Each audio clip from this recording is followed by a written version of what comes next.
Mesdames, Mesdemoiselles, Messieurs, bonsoir. Le petit volume que je tiens dans la main appartient au premier tirage public du Crime contre l'esprit. Ces lignes, avant que de passer sur les bobines des rotatives, d'être reliées et distribuées au grand jour, vécurent longtemps dans l'enfer de la clandestinité. L'ouvrage portait alors une mystérieuse signature: au nom des martyrs, leurs témoins. Ce témoin des martyrs était en réalité, sous l'oppression, un des pseudonymes de Louis Aragon. L'ennemi ne s'y trompa point. On était au lendemain de l'entrevue de Montoire.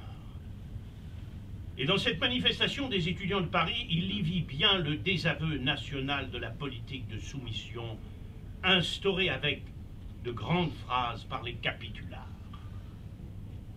Il voulait faire un procès d'exemple, l'ennemi, mais devant l'émotion qui s'empara de la France, il laissa à la justice de Vichy le soin de punir de jeunes Français du crime de patriotisme pour se donner les gants de la magnanimité.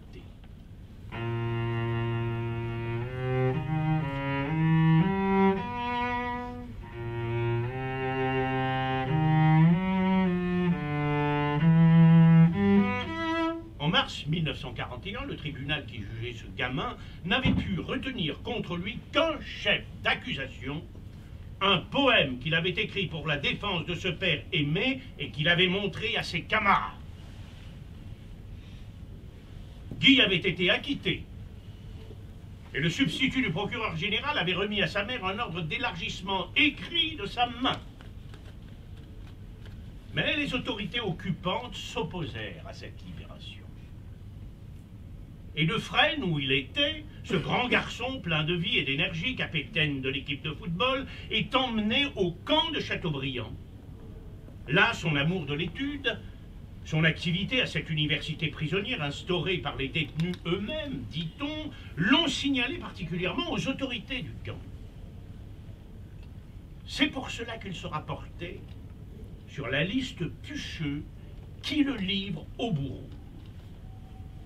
C'est aussi cela, entre autres, qui fait que le métallo Timbaud se proposera pour le remplacer au poteau d'exécution,